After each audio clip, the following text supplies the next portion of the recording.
அப்படின்னா உங்க ஹீரோ தோத்துட்டானா? தோத்துட்டான். அடுத்து என்ன பண்ண போறான் உங்க ஹீரோ?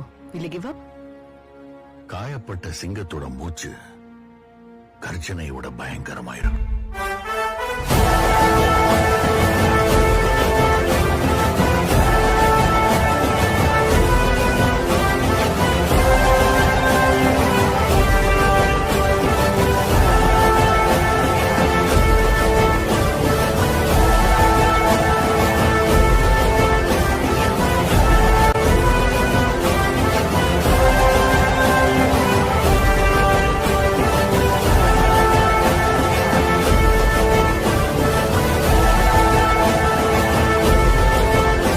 மாசான ரிவெஞ்ச் கொடுத்துருப்பேன். பிடிச்சிருந்தா மறக்காமல் சப்ஸ்கிரைப் பண்ணுறேங்க கைஸ்.